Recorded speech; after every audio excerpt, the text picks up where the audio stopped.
Keene State. I hope you're all doing well. My name is Jordan Travers, and I'll be your host as we welcome you to another episode of WAVA, or What is All The Hoot About? The show where we give members of student organizations and clubs around campus a chance to use their voice and share their experiences with the community.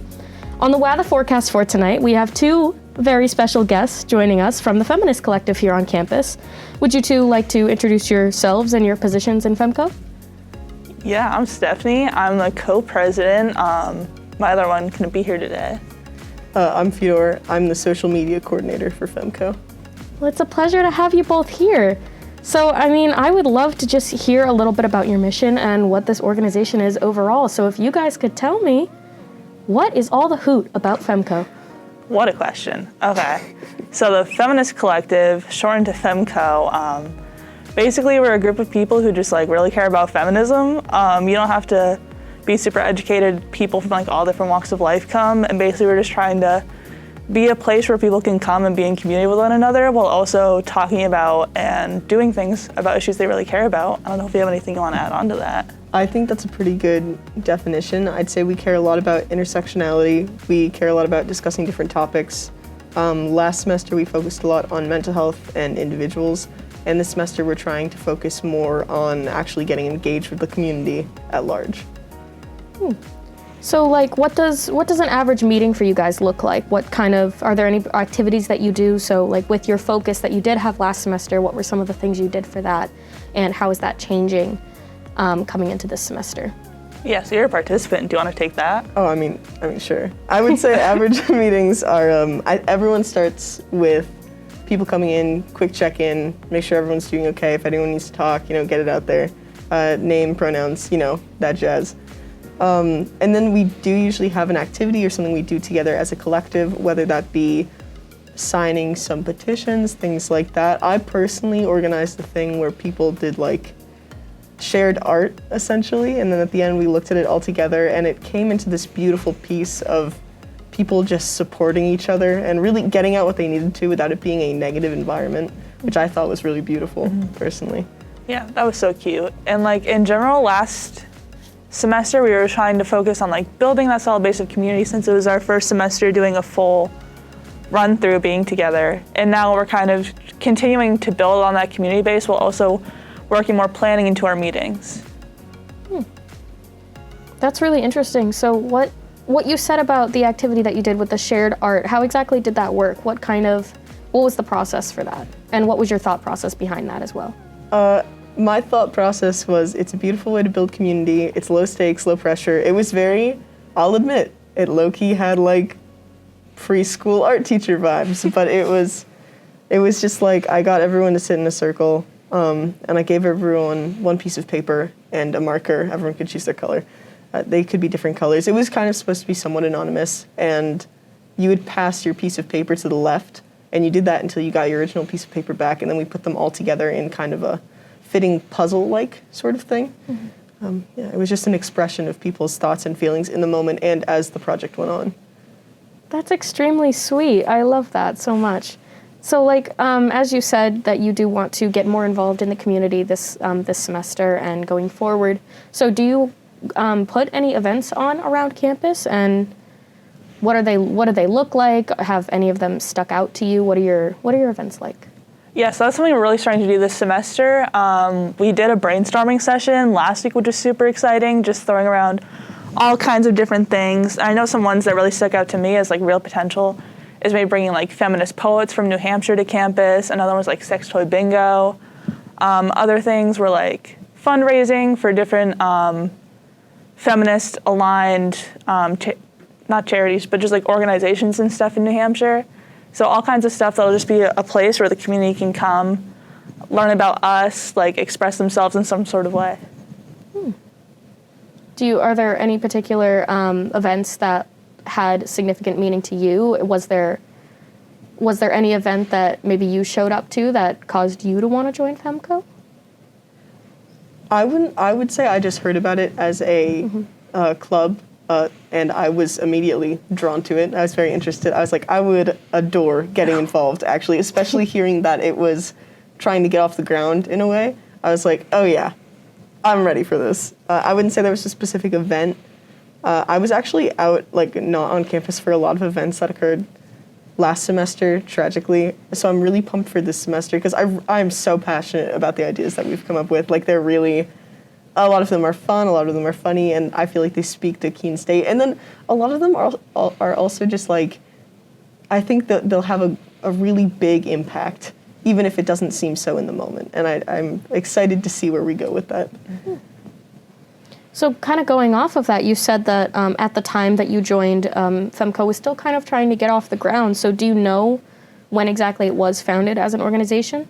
Oh, yeah. So last spring semester, we had 2 wonderful previous co-presidents who really did all the groundwork for us, which I'm super thankful for. They, like, did the whole constitution, that whole thing, and they started holding meetings. And then this semester, they stepped down, so then me and my friend stepped up, and so this is like our last fall semester was our first full semester, and then this semester will take us to, like, our whole, like, first year, which is super exciting.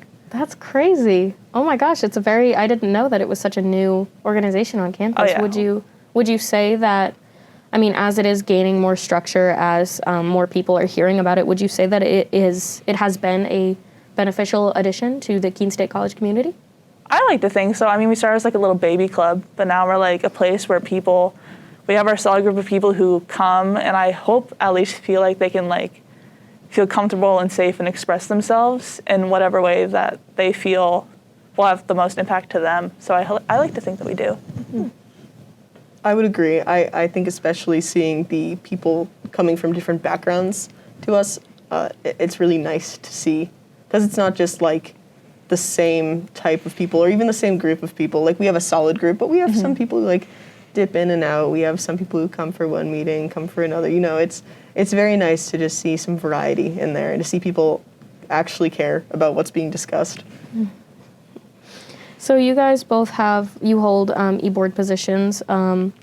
This has been the first year with you and what's your co-president's name? Alyssa. And Alyssa being in on the EBoard. I guess it's everyone's first time being on the EBoard. So what do those EBoard positions look like? If you could just talk a little bit about your own EBoard positions and maybe touch a little bit on the other existing ones and a little bit about their responsibilities as well.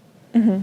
Yeah, so there's me and Alyssa who we're the co-presidents, and basically we plan to make the agendas for each meeting, and we help guide the rest of the EBoard members to kind of give a little bit more focus. And then we have our secretary who she writes all of our emails, does different communications. She'll take notes on different things. And then we have our vice president who they help give, like, advice to me and Alyssa. They'll do, like, our check-in every now and again, just as more of a support to me and Alyssa. And then I know you have your role. Yeah. As the social media coordinator, I do the hype up, the pump up, the getting people involved on the gram. I'm hoping maybe we can delve into TikTok. I don't know. We'll see. It might be a little crazy. I also find that I'm pretty involved EBoard-wise. Like, we all have pretty good discussions about the club, and I feel like I bring the perspective of a lot of the club members who might not be able to speak up at times. And I'm like, hey, let's talk about this during our meetings. Mm-hmm. You know, like, mm-hmm. I feel like I bridge the divide a little bit. Mm-hmm. Yeah, and me and Alyssa, we really believe in, like, co-creation and not having it just be us deciding everything. Mm-hmm. So even if you're, like, the secretary, you're not just, like, taking notes, even though it's, like, a super valuable thing. We're also looking from insight for our EBoard members, mm-hmm. so they're able to give us a lot more than just what might be in their, like, traditional role. And I have definitely felt that. Like, although I am the social media coordinator, I felt like there's been consistent communication between us as the EBoard, and it's been really good. I feel like it's really beneficial for any organization, but especially this club, to have that there. And I really appreciate it from you. So in a way, regardless of the position you hold on EBoard, you know that at least you have a voice within the whole upper level of things. That's really great. And it's really nice that you mentioned how you are kind of the bridge between general members and EBoard, making sure that everyone's ideas and everyone's voices get heard. I think that's really amazing. So I guess, do you think that your involvement in this organization will affect you in your possible future career, future endeavors, anything like that? How do you feel this will affect you? Well, oh my gosh, okay. Yeah, I definitely, like, as a co-president of a club, I think it's like a cute little resume thing, but also, like, I've made so many more connections to people on campus, people that I wouldn't have talked to previously. So that's super great, having all those people that I now have in, like, my network, but also just, like, the general, like, planning skills of being a co-president. But even as a participant, I'm having a chance to have an impact on my school community, which I think is super awesome. Because I think in times where, like, we feel powerless, having that connection to other people and that ability to have an impact is really meaningful for me.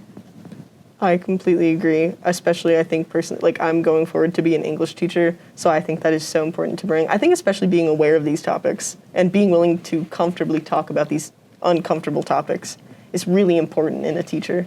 So I really do value what we're doing and the environment we're creating so that I can be a better role model and adult in students' lives in the future. So I guess that'll kind of lead us into our next question, which is definitely a bit more of a serious one. What does being a feminist mean to you individually? Why are you passionate about this organization? Why are you passionate about their beliefs and just feminism in general? Mm-hmm.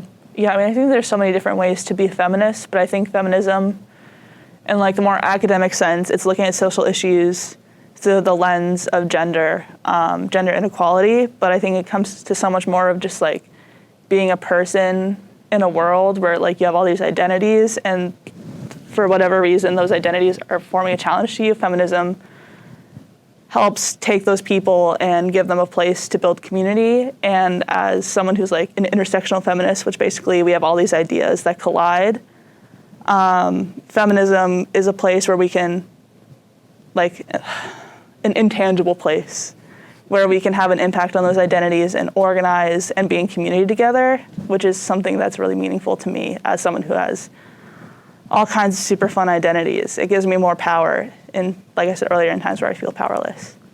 I totally resonate with that. I think especially I'm so grateful that our club really echoes that idea of intersectionality and intersectional feminism. I think feminism is not feminism without the intersectionality. Mm-hmm. So to be discussing things not only about gender, but also the identities within gender and the identities mm-hmm. outside of gender, it's really, really important, and I'm just so glad to see it represented. Would you say that there are any misconceptions about feminism that you would want to kind of push to the side, like you don't want people to think that way? Oh my gosh, so I think feminism has really become, like, a dirty word for a lot of people, which just really comes down to misogyny. Because I think when, like, you see, like, feminine presenting people or people with oppressed identities, like, stepping into their power, that can be, like, scary. It can be scary to be someone with that identity. It can be scary to be someone with a traditional, like, powerful identity. So I think feminism has become this really scary thing for people, which is, like, totally, like, a part of the journey. But I think feminism is really just about being in community and leading with love and helping others who aren't always able to help themselves and eventually stepping into your power. So I think even though it can be scary to, like, see the Feminist Collective table, like, at the organization because it's like, ooh, feminism, I think it's really about, like, love and support.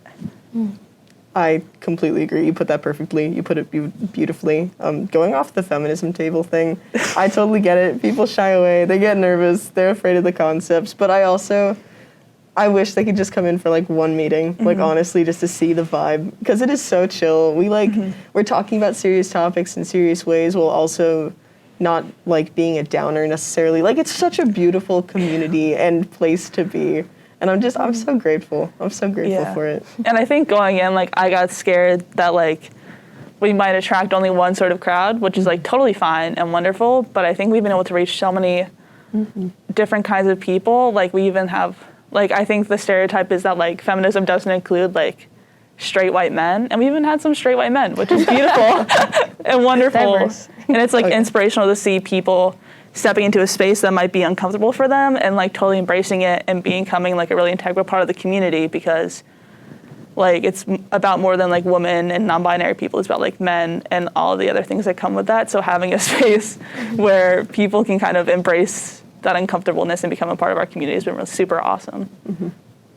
So moving into the future, what do you see being in the future of the Feminist Collective? What do you see coming up for you? What do you really want people to see Femco as time goes forward?